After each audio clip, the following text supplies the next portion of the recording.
Olá pessoal, tudo bem? Hoje vamos dar continuidade à análise dos nossos temas da nossa ementa e hoje falaremos sobre o recurso do agravo interno, correto? Então, vou proceder da mesma maneira, compartilhar um slide que preparei para o nosso encontro de hoje, para ficar mais fácil vocês acompanharem os pontos que a gente vai abordar durante a aula. Ok. Então, veja só, concluímos a análise do recurso de apelação, concluímos a análise do recurso de agravo de instrumento e, dando sequência a os recursos que estão dispostos no nosso Código de Processo Civil, a gente tem agora a análise do recurso de agravo interno, mais uma modalidade recursal.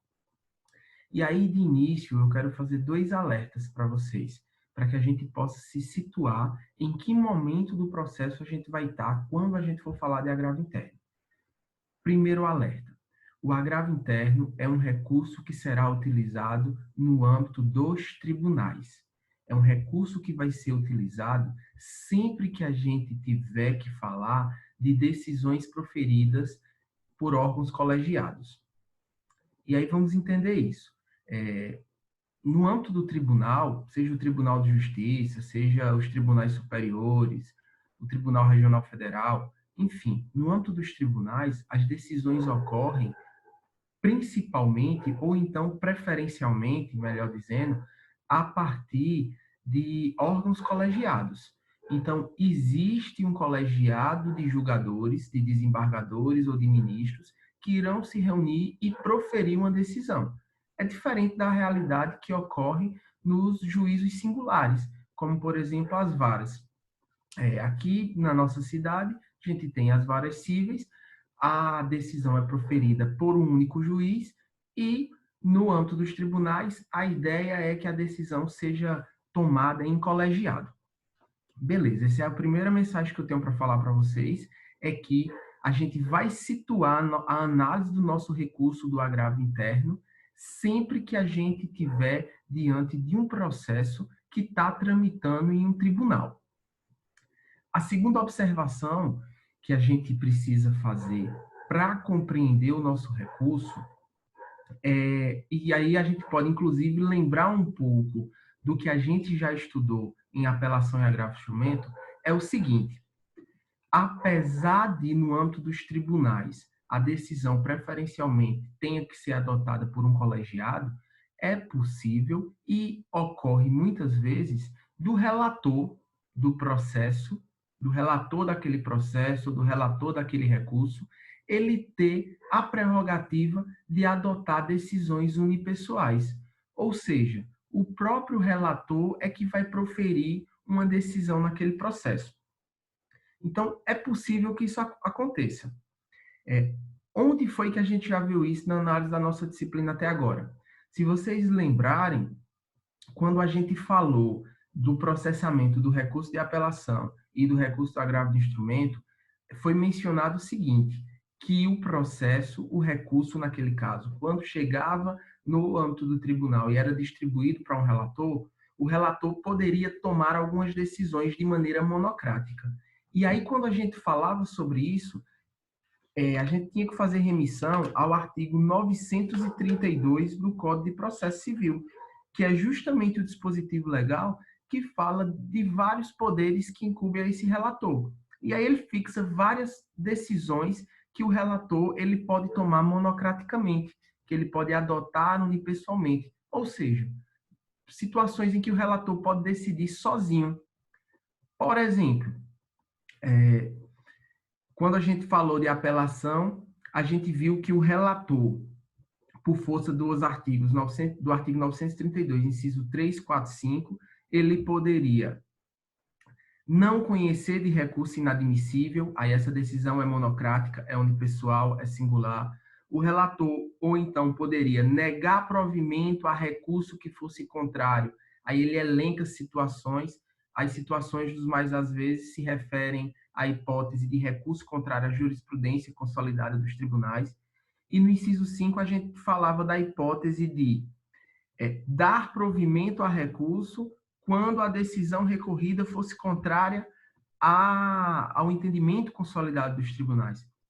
Então, esses são alguns exemplos, mas se a gente observar o artigo 932, a gente vai ter mais hipóteses de situações em que o relator, no âmbito dos tribunais, ele vai poder proferir decisões monocraticamente. Ele vai poder proferir decisões de maneira singular, ou seja, ele mesmo vai decidir, sem a necessidade de passar pelo colegiado. Então, onde é que eu quero chegar com essa abordagem? Eu quero situar vocês no momento processual, nas situações processuais em que a gente vai poder falar do agravo interno. E aí, o que a gente precisa fixar é essa ideia, que preferencialmente, no âmbito dos tribunais, as decisões vão ser adotadas a partir de um colegiado. Porém, existem situações, e o artigo 932 do Código de Processo Civil nos ajuda a enxergar que situações são essas, em que o relator, de maneira monocrática, de maneira unipessoal, de maneira singular, ele vai adotar decisões sozinho, ele vai decidir sozinho. E aí é onde se insere o nosso recurso de agravo interno. O recurso de agravo interno, conforme o conceito que eu apresentei aqui para vocês, é um recurso cabível em face de decisões unipessoais proferidas no âmbito dos tribunais. Então, a gente vai ter a seguinte situação. Digamos que João interponha um recurso de apelação, esse recurso de apelação chega ao Tribunal de Justiça, no Tribunal de Justiça ele é distribuído para determinado relator. O relator, ao analisar o recurso de apelação e, consequentemente, as contrarrazões também, ele consegue enxergar que naquela situação ele pode julgar conforme o artigo 932, inciso 4. Ou seja, ele pode negar provimento a recurso que foi contrário à súmula do STF, por exemplo. E aí, esse relator promove essa decisão de maneira singular, de maneira unipessoal, de maneira monocrática. E ele nega provimento ao recurso. Beleza. O que é que João, autor da apelação recorrente, ele pode fazer? Interpor um agravo interno. Por quê? Porque o agravo interno é um recurso cabível em face de decisões unipessoais. A gente tem que entender que a lógica de um órgão colegiado é que a decisão seja a partir desse órgão colegiado, apesar de existirem situações em que ela possa ser unipessoal, mas a preferência que a gente vai dar é por uma decisão colegiada. Então, o recurso de agravo interno ele vai servir para direcionar aquela matéria para que o colegiado resolva.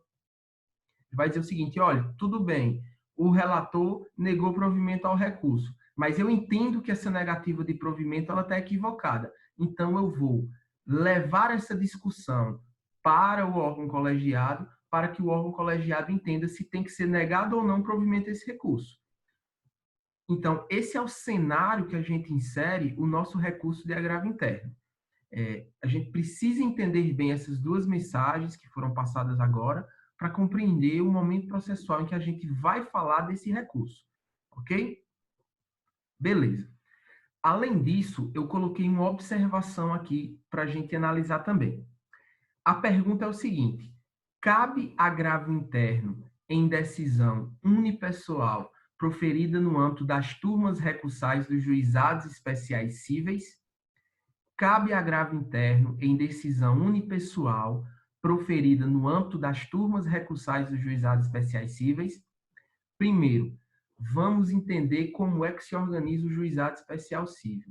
O juizado especial cível tem previsão na Lei 9.099/95. É uma tentativa do Poder Judiciário, é uma tentativa que surge com a missão de tentar estabelecer um procedimento mais célere, um procedimento menos formal, um procedimento mais dinâmico para julgar determinadas causas, determinados tipos de causa, que ficou comumente conhecido, popularmente conhecido como juizados de pequenas causas. Mas, por óbvio, a gente tem vários critérios de fixação de competência nos juizados especiais cíveis que, eventualmente, a gente vai estudar no curso da nossa disciplina, em outro semestre, no caso. Tudo bem.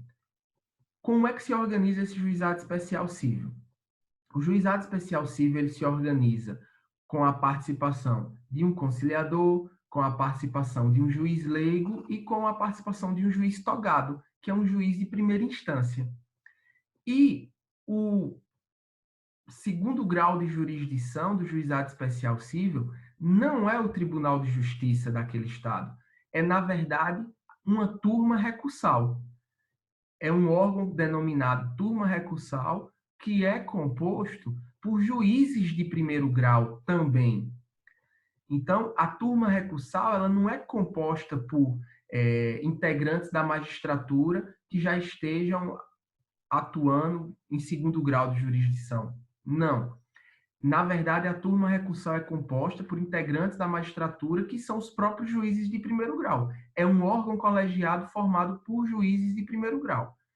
E aí, dentro desse contexto, a gente tem, mais uma vez, a pergunta: vai caber agravo interno contra decisão, em face de decisão unipessoal, proferida por algum desses juízes que compõem uma turma recursal no juizado especial cível? Aí a resposta é positiva, vai caber sim. O agravo interno vai ter cabimento numa situação como essa. Quem nos orienta é esse enunciado do Fórum Permanente de Processualistas Civis, o enunciado de número 464, que vai consagrar que, contra a decisão de pessoal de relator em turma recursal, é cabível a impugnação por agravo interno. Caso vocês não tenham tido acesso a esses enunciados do FPPC, é bastante interessante que a gente complemente o nosso estudo com esse tipo de informação, porque, na verdade, os enunciados do Fórum Permanente, eles servem para esclarecer, para pacificar vários temas que às vezes ficam incertos quando da interpretação da legislação. Então, da promulgação, desde a edição do nosso novo Código de Processo Civil e da sua entrada em vigor, da sua vigência, que a gente tem vários enunciados do FPPC que contribuem para que a gente possa entender o direito processual civil da maneira mais correta, mais acertada. Então, nesse primeiro momento, a gente tem essas informações. A funcionalidade do agravo interno para impugnar decisões unipessoais proferidas no âmbito dos tribunais e a observação de que, no âmbito da turma recursal, que é o órgão colegiado dos juizados especiais cíveis, eu também vou poder falar de agravo interno. Ok? Pronto. Dando seguimento, coloquei aqui mais um tópico a respeito do cabimento do nosso recurso de agravo interno. E aí, a gente precisa entender que o agravo interno, ele vai ser cabível em qualquer causa que tramite no tribunal. Então, seja um processo de natureza recursal, foi um recurso que chegou ali no tribunal, ou então uma remessa necessária, que é um recurso obrigatório, a gente poderia conceituar assim de uma maneira muito simples, mas na verdade ele não tem natureza jurídica de recurso, é uma forma de você viabilizar o duplo grau de jurisdição sem a necessidade de recorrer, é a remessa necessária, ou então uma causa de competência originária do tribunal. Existem processos que já nascem originariamente lá no âmbito do Tribunal de Justiça e que já têm que ser julgados de maneira colegiada. Porém, como a gente sabe, é possível que, com base no artigo 932, algumas decisões monocráticas sejam adotadas. Então, nesses processos de competência originária, em que o Tribunal de Justiça vai ser a primeira instância do processo, também eu vou poder falar de agravo interno. Em síntese, qualquer processo que tramite no tribunal, pode, caso exista alguma decisão monocrática, essa decisão pode ser impugnada pelo agravo interno. Fiz a remissão aqui, mais uma vez, ao artigo 932, que é de suma importância que no momento do estudo de vocês, vocês deem uma analisada completa nesse artigo. Por bem, existem situações em que a utilização desse agravo interno não vai ser cabível. Existem situações em que, mesmo diante de uma decisão monocrática proferida pelo relator, eu não vou ter a possibilidade de utilizar agravo interno. Eu trouxe aqui para a gente 2 exemplos, mas a gente pode sistematizar esses exemplos a partir da seguinte ideia. Sempre que a gente tiver uma decisão de um relator que não cause prejuízo a ninguém, não tem motivo, não vai haver interesse em se recorrer. Então, é aquele requisito que a gente analisou quando abordou a teoria geral dos recursos. O recurso, para que ele tenha existência, é necessário que haja interesse recursal. É necessário que o recurso possa lhe conduzir a uma situação jurídica mais favorável. Então, quando a decisão proferida pelo relator, não causar prejuízo a nenhuma das partes, então não vai haver a necessidade, por óbvio, de se recorrer dessa decisão. Trouxe aqui 2 exemplos. Primeira situação, decisão sobre a intervenção de amicus curiae. Amicus curiae é aquele amigo da corte, aquele órgão ou indivíduo que serve para contribuir com os julgadores para a construção de uma decisão mais acertada, mais coerente. É aquela ideia. Existem diversas temáticas que fogem do âmbito jurídico que não são naturalmente de competência dos órgãos julgadores. Imagine que o Tribunal de Justiça tenha que decidir sobre a eficácia de algum medicamento. Não tem como os desembargadores, por exemplo, ou os ministros, eles terem conhecimento a respeito sobre a funcionalidade de um medicamento. Esse tema não se insere no âmbito de conhecimento dos ministros, dos desembargadores. Então, naturalmente, em situações como essa, e existem vários outros exemplos, seria necessário a contribuição de indivíduos com expertise naquela matéria, para poder auxiliar, para poder contribuir à construção de uma decisão mais acertada, mais democrática. Por bem, o ingresso, a aceitação da intervenção desse amicus curiae no processo vai ser uma decisão monocrática que não vai causar nenhum prejuízo a ninguém e, portanto, não vai haver a necessidade de se utilizar de um recurso para impugnar essa decisão acerca da intervenção do amicus curiae. Essa decisão, inclusive, ela é irrecorrível nos termos do artigo 138, que já expressa isso de maneira bem objetiva. Outro exemplo que eu trouxe aqui para a gente analisar diz respeito à decisão de relator que concede a gratuidade da justiça. É perfeitamente possível que o recorrente, por exemplo, seja lá nas razões do recurso de apelação, ou como a gente já entendeu, seja a partir de um processo de competência originária do tribunal, possível que a parte pleiteie a concessão da gratuidade da justiça e o relator, naturalmente, conceda esse benefício por entender que os requisitos que são necessários para essa concessão foram satisfeitos. É mais um tipo de decisão que não causa prejuízo a ninguém e que, portanto, não vai ser impugnável por agravo interno em virtude dessa falta de interesse recursal. Ok?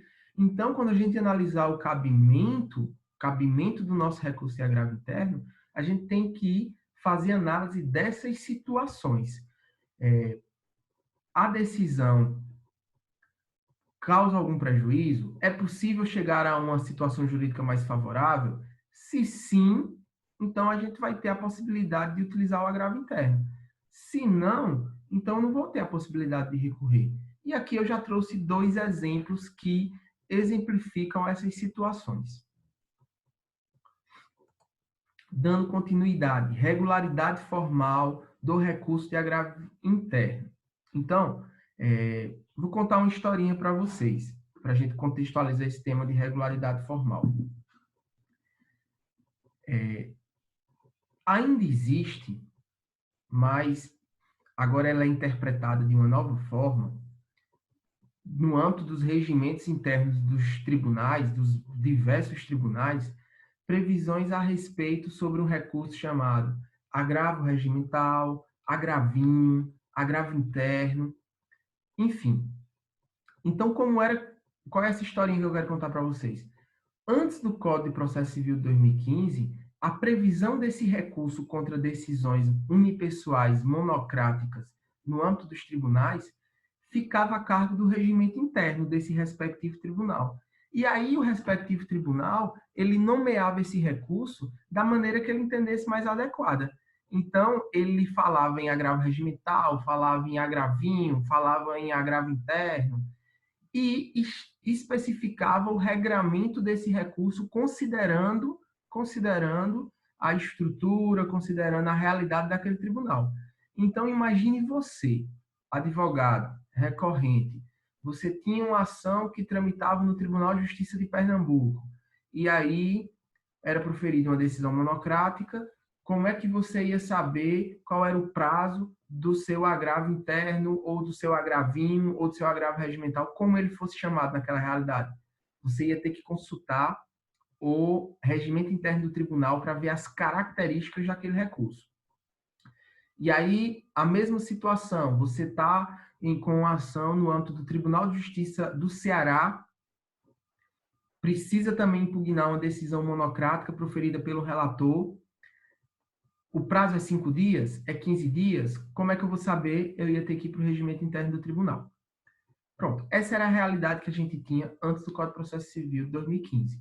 Hoje, não funciona mais assim. Hoje, o Código, lá no artigo 1021, ele já estabeleceu, 1021 e seguintes, e parágrafos, né? Ele já estabeleceu um prazo único, um prazo uniforme para qualquer recurso que se destine à impugnação de decisões unipessoais, ou seja, para o agravo interno. Então, essa previsão que existia nos regimentos internos dos tribunais com relação ao prazo não existe mais, porque o artigo 1021 do Código de Processo Civil estabeleceu que o recurso de agravo interno ele tem que ser intentado no prazo de 15 dias. Então, ele unificou o prazo. Quanto a esse aspecto do regramento, da regularidade formal do recurso, houve uma unificação.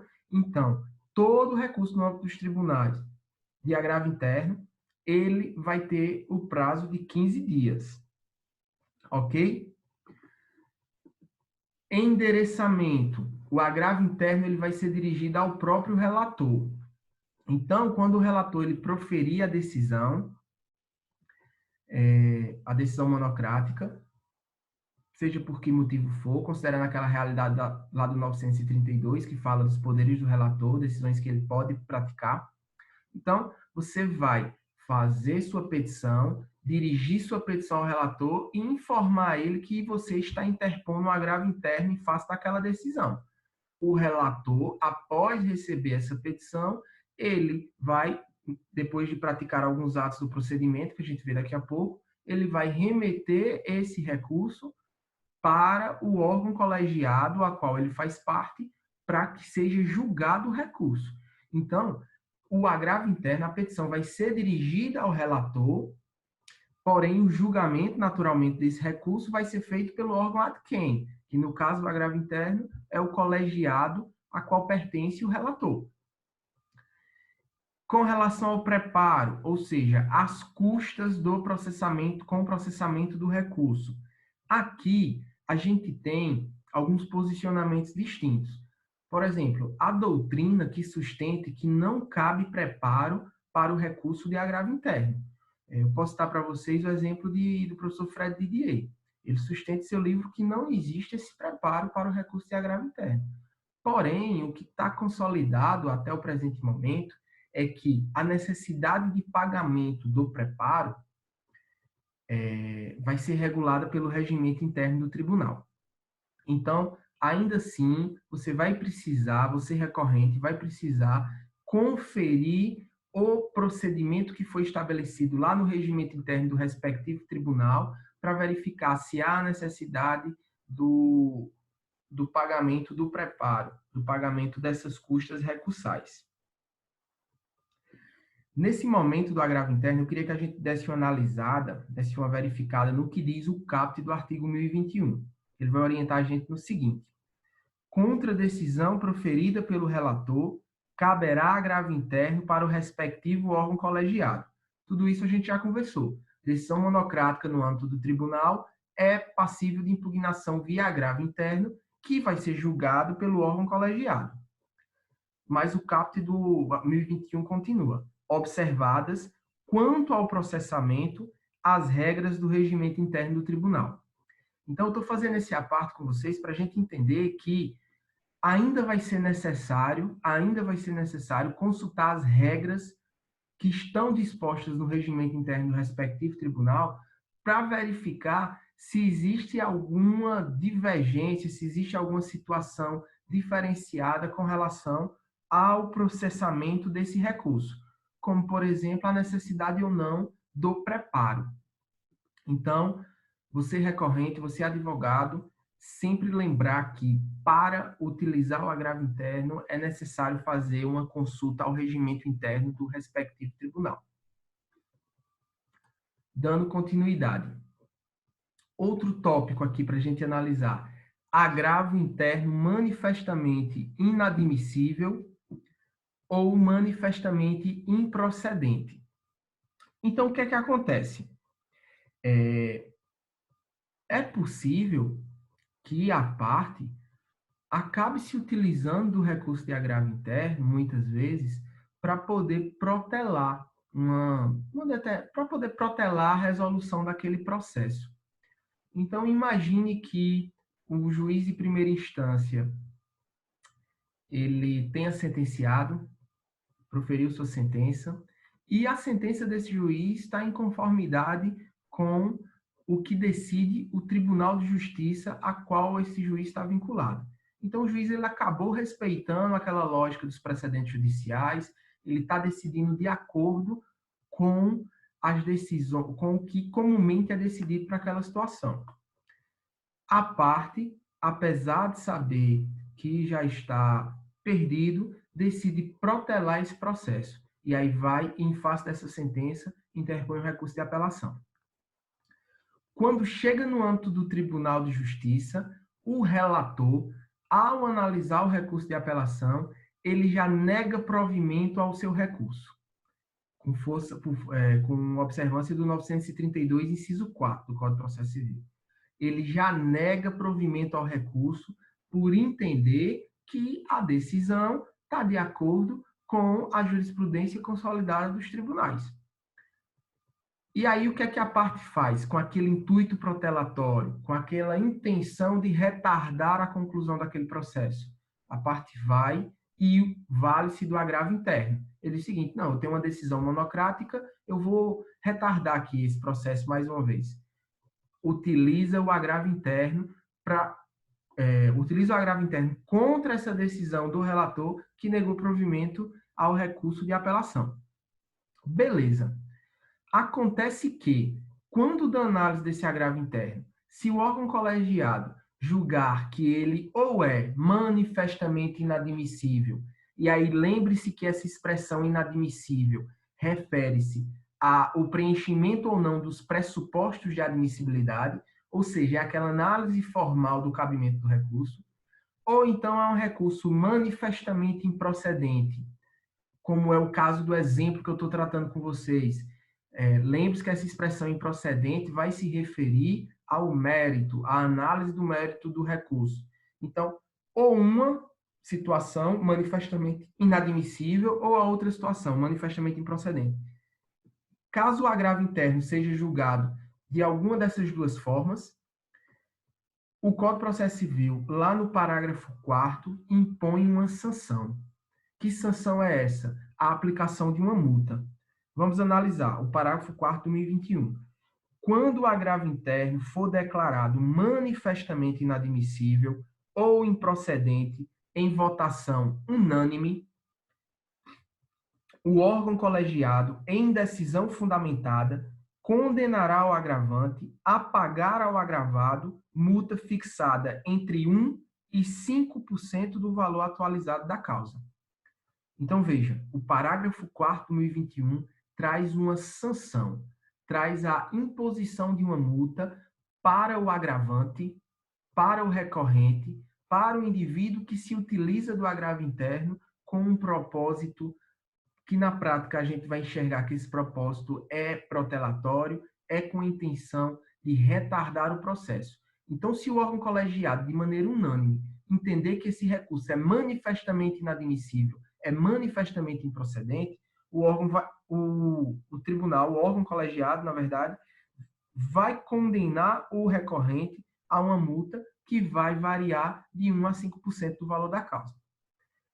Bem, essa não é a única sanção, porque o parágrafo 5º do 1021 vai complementar dizendo o seguinte: a interposição de qualquer outro recurso está condicionada ao depósito prévio do valor da multa prevista no parágrafo 4º.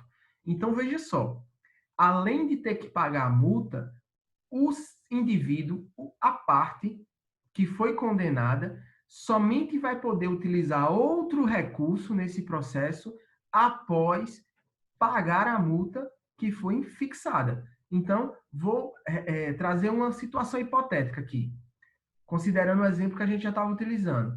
Houve a sentença do magistrado, a parte entendeu por impugnar com apelação. Quando chegou essa apelação para o relator, ele, com força, com observância do 932, inciso 4, negou provimento a esse recurso, negou provimento ao recurso, certo?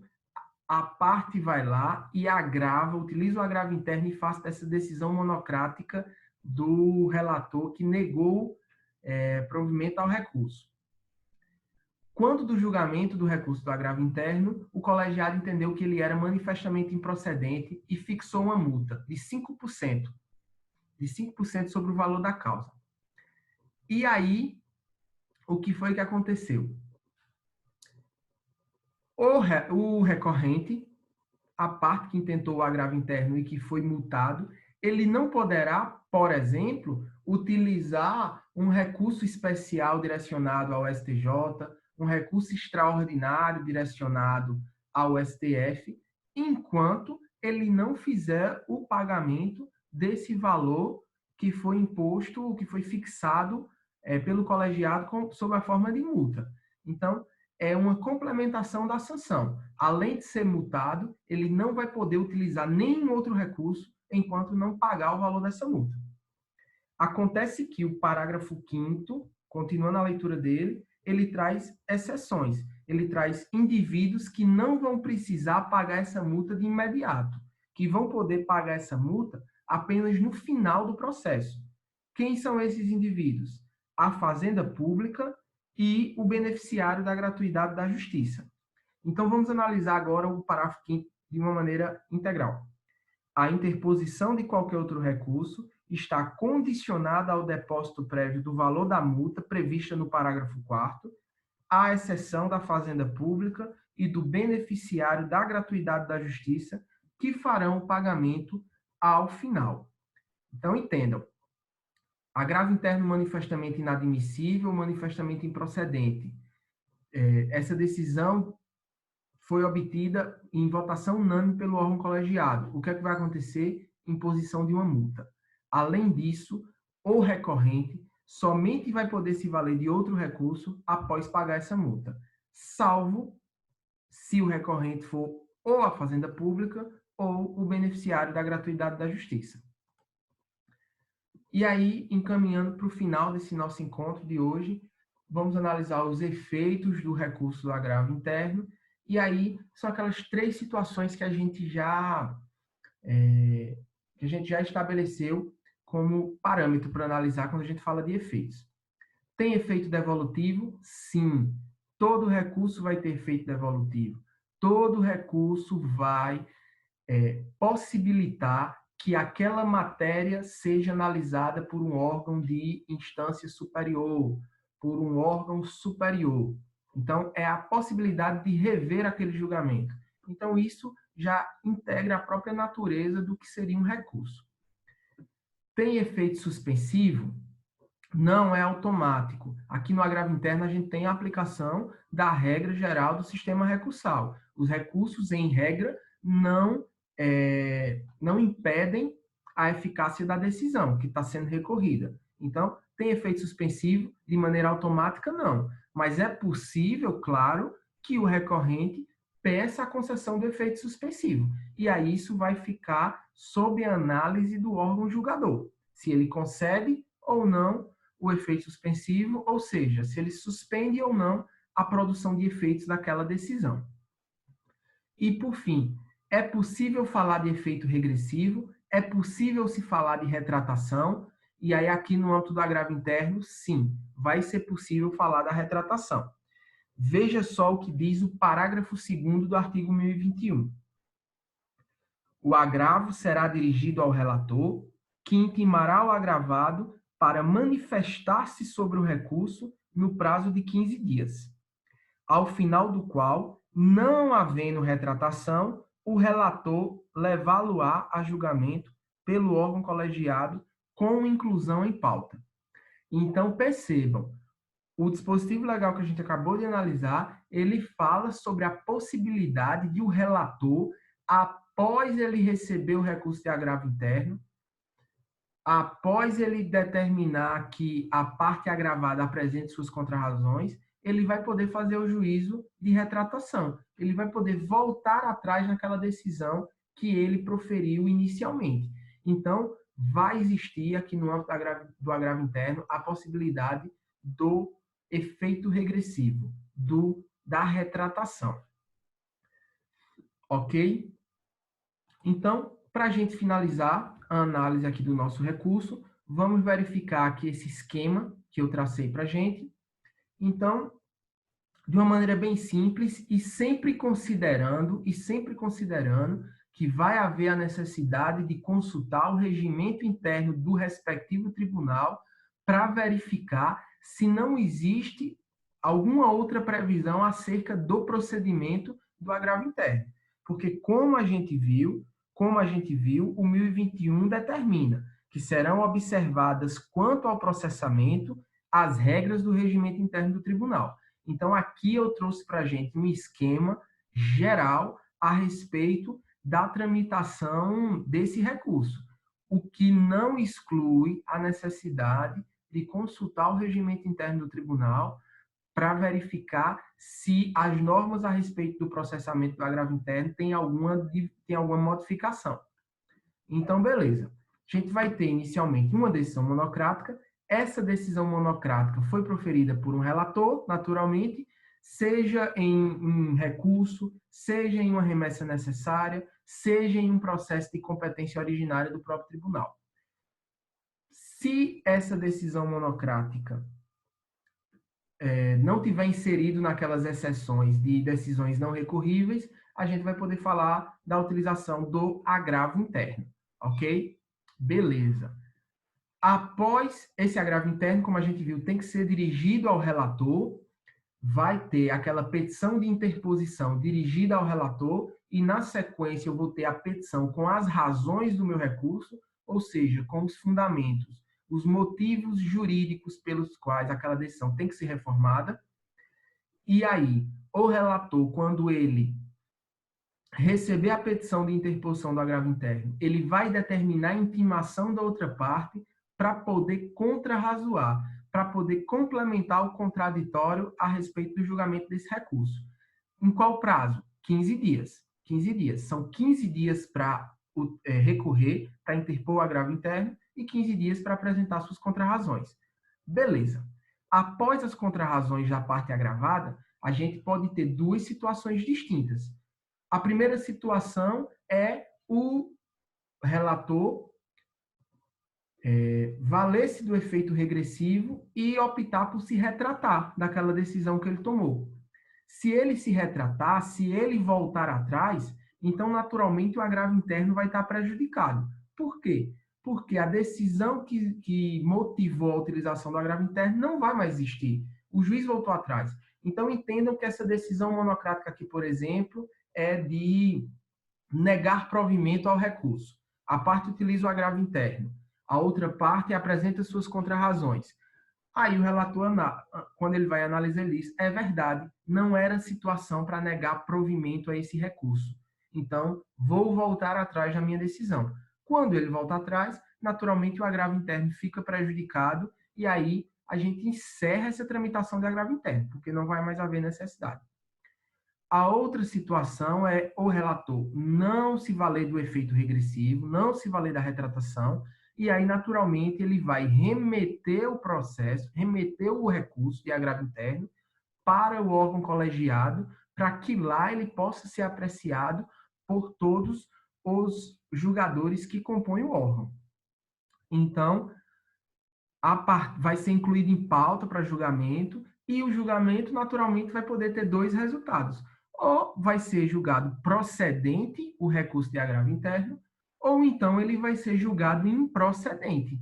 E aí a gente tem que lembrar da possibilidade de impor multa, caso ele seja julgado manifestamente improcedente em votação unânime, o colegiado do órgão vai poder também aplicar essa multa. Então, de maneira bem simples, esse é o procedimento que a gente tem a respeito da utilização do nosso recurso de agravo interno. Lembrando, mais uma vez, a necessidade de consultar o regimento interno do tribunal. Aí, que tribunal é esse? Depende de onde o recurso está tramitando, né? Tribunal do Pernambuco, do Ceará, da Paraíba e por aí vai, certo? O respectivo tribunal que você estiver tramitando, que estiver tramitando o seu recurso. Então, beleza, pessoal. Esses são os pontos mais importantes que a gente tinha para analisar no encontro de hoje. Eu espero que tenha ficado bem clara a explicação, que a gente tenha conseguido atingir nossos objetivos. E aí, bons estudos. Mais uma vez eu repito, qualquer dúvida é só entrar em contato através do AcadWeb, é a nossa grande ferramenta de comunicação. Então, dúvidas ou correções a respeito dos pontos que foram abordados durante essa aula, ou então qualquer outro ponto a respeito do nosso conteúdo, da nossa disciplina, somente precisa mandar uma mensagem no AcadWeb que, na medida do possível, o mais rápido possível, eu estarei respondendo. Bons estudos e até o próximo encontro.